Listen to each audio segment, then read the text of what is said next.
Hello dear, next 10th class science, next is platelets. We have did the WBC and RBC. So about the platelets, small size, non nucleated, मतलब इसके अंदर nucleus नहीं होता, ठीक है, और इसको थ्रोम्बोसाइट्स कहते हैं, और ये बहुत छोटे साइज़ के होते हैं, 2 से 4 जो है माइक्रोमीटर डायमीटर होते हैं, ठीक है। इसकी जो शेप होती है राउंड, बाइकोन्वेक्स, ओवल, डिस्क शेप, किसी शेप में हो सकती है, और इसका जो लाइफ स्पैन होता है वो एवरेज जो 5 to 9 डेज होता है, ठीक है। So next is decrease the number of platelets is called thrombocytopenia. Thrombocytopenia की मतलब जैसे बोलते हैं ना कि प्लेट्स कम होगी, प्लेटें कम होगी, वो प्लेटें क्या होती है, जो ब्लड के अंदर प्लेटलेट्स के जो सेल्स होते हैं। नेक्स्ट फंक्शन क्या है ब्लड का? ब्लड का हमारा क्या फंक्शन था? It often to call the river of life. River of life का मतलब क्या? क्योंकि ट्रांसपोर्ट करते हैं एक जगह से दूसरी जगह लेके जाना। It transport digested food, sugar, amino acid, mineral and vitamin from the small intestine to all part of the body for storage and expulsion. जी हाँ, कि जो हमारा जो हम खाना खा रहे हैं उस खाने को जो हमारा स्टमक से मतलब स्मॉल इंटेस्टाइन से लेके हमारे हर एक टिश्यू तक पहुंचता है। इट कैरी एक्सक्रेटरी मटेरियल, मतलब क्या? एक्सक्रेटरी जो हमने बाहर निकालना है, वेस्ट प्रोडक्ट, उसको बाहर निकालता है, ठीक है। चाहे वो किडनीज के अंदर हमारे ब्लड को, यूरिन को डिफरेंट करना हो, यूरिया को अलग निकालना हो।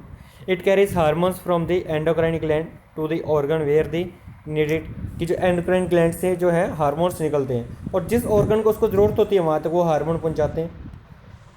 It carry oxygen from lungs to all part of body, ये इसका मोस्ट इंपॉर्टेंट फंक्शन है। क्या?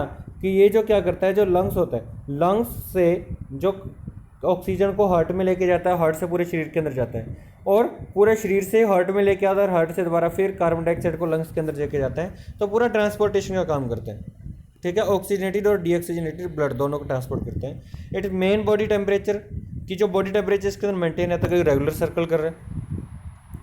The property of blood to clot, मतलब कि मान लो हमारे जो है कहीं इंजरी होगी तो वहाँ से क्या ब्लीडिंग होनी स्टार्ट हो जाती है, तो वहाँ पर एक क्लोट बन जाता है ब्राउन कलर का। वो किसकी वजह से बनता है? प्लेटलेट्स की वजह से। सो जिसकी वजह से ब्लड बाहर नहीं आता, ब्लड वहीं रुक जाता है। White blood cell in the blood process antibiotic against pathogens, की मान लो बैक्टीरिया, वायरस, जो बीमारियाँ हो रही है उससे हमें बचाता है, क्योंकि WBC होते हैं। White blood cell act scavenger, scavenger का मतलब है कि जो डेड या डैमेज सेल है उनको वाइट ब्लड सेल खा जाते हैं। Blood act as a buffer system of regular pH tissue fluid and blood balance the water and mineral content, कि वाटर और मिनरल जो होती हैं वो उसका बैलेंस बना के रखता है blood. Next is blood vessels. अब ब्लड वेसल्स यहाँ इंपॉर्टेंट है। ब्लड वेसल्स जो है हमारे 3 टाइप्स के हैं, आर्टरीज, वेन्स और कैपिलरीज। आर्टरीज, वेन्स और कैपिलरीज। जो ये जो है बड़ी दो, मतलब कि जो आर्टरीज हैं, आर्टरीज जो है वो थोड़ी बड़ी हैं, आर्टरीज, और वेन्स भी, और इन दोनों के आगे क्या लगे हुए हैं? कैपिलरीज, जो छोटे छोटे लगे हुए हैं, इनके दोनों के आगे कैपिलरीज, ठीक है। इन दोनों के आगे कैपिलरीज लगे हैं। जो हमारे शरीर के अंदर छोटी छोटी नाड़ियाँ में कैपिलरीज हैं, जो ऑक्सीजन वगैरह को लेके जाते हैं वो आर्टरीज हैं, जो हार्ट से निकलती हैं, और जो हार्ट तक पहुँचती हैं, जो कार्बन डाइऑक्साइड और ब्लड लेके आती हैं, वो क्या? हमारी वेन्स हैं। सो आर्टरीज, सबसे पहले arteries are the thick walled and elastic blood vessel which carry blood from the heart to the distribute throughout the body, कि आर्टरीज जो होती हैं वो हमारे जैसे हार्ट के 4 चैम्बर, तो इस साइड से निकलती है आर्टरीज, तो हमारे शरीर के सारे शरीर के अंदर वो जो खून को लेके जाती है।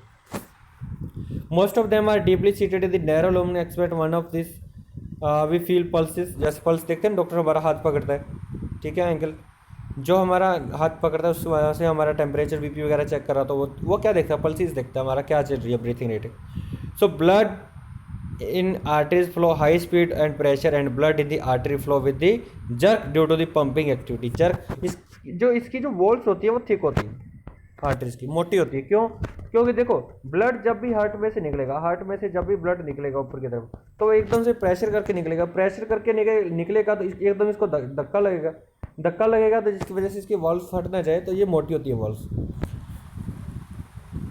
Aorta is the largest artery in the body, and arteries generally carry oxygenated blood except pulmonary artery which transport deoxygenated blood to the heart to the lungs. उसके बाद आता है हमारा वेन्स। वेन्स का क्या काम होता है? There is thin walled less elastic blood vessel which carry blood back to the heart, जो ब्लड को अंदर दोबारा हार्ट के अंदर लेके आती है, कि आर्टरीज लेके जाती हैं और वेन्स द्वारा फिर हार्ट के अंदर लेके आती है। मतलब क्या?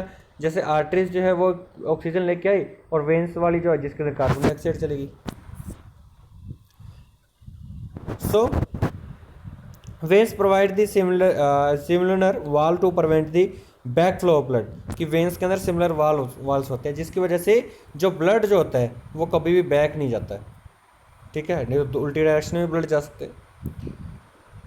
So blood in veins flow smoothly at low speed and pressure. The two vena cava are the largest vein in the body.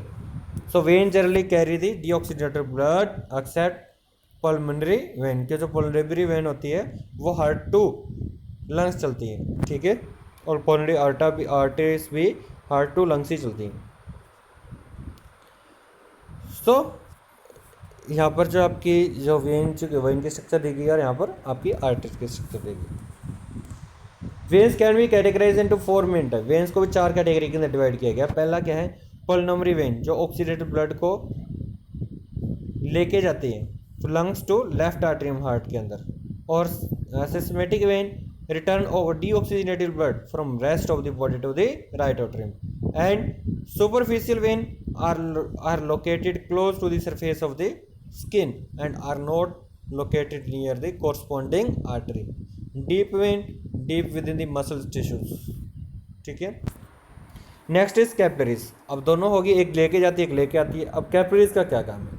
Capillaries का काम क्या कि इसके आगे जैसे छोटे छोटे, जैसे आपके अंदर आपके घर पे क्या है, आप घर पे जो है आपके जो है पाइप आती है, पाइप से क्या आगे आपने घर पे टूटी का कनेक्शन ले रखा है, तो देखो एक पाइप से कितनी टूटियाँ निकली हुई हैं, तो ये क्या आपकी आर्टरीज और ये वाली सारी आपकी कैपिलरीज है, जो टूटियों से आपके घर पे पानी पहुंच रहा है, तो आप ऐसे उसको कंपेयर कर सकते हो।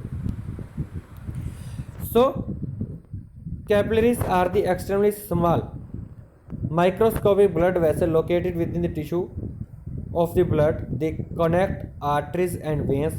Their walls are very thin to facilitate the exchange of material between blood and blood body cells. The movement of blood in capillaries is very slow, so as to provide time for exchange of materials. So capillaries का काम क्या, transport blood from arteries to the veins, कि artery से जो blood लिया वो veins को उधर लेके जाना। क्यों? क्योंकि capillary are the most abundant in tissue and organ, की हर एक टिश्यू के साथ जुड़ी हुई है, तो मेटाबॉलिक एक्टिविटी होती है टिश्यू के साथ, तो ऑक्सीजन को वहाँ टिश्यू के अंदर छोड़ देगी, टिश्यू से कार्बन डाइऑक्साइड को ले गई दोबारा, फिर लेके कार्बन डाइऑक्साइड को उसको किसके अंदर डाल देगी, वेन्स के अंदर। Muscle tissue and kidney have the greatest amount of capillaries network, ठीक है। So capillaries are so small that RBC can only travel through them in a single file. So walls of the capillaries are thin and composed of endothelium,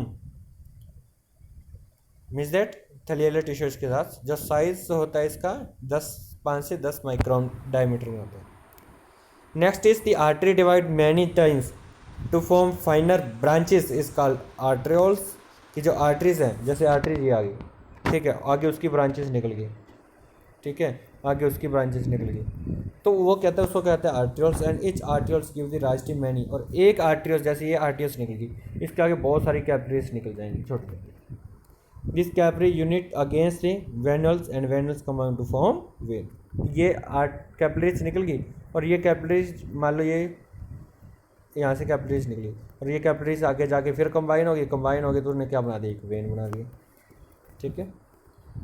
So this is your topic. Do it regular revision beta. It should be. Thanks. Have a good day, beta.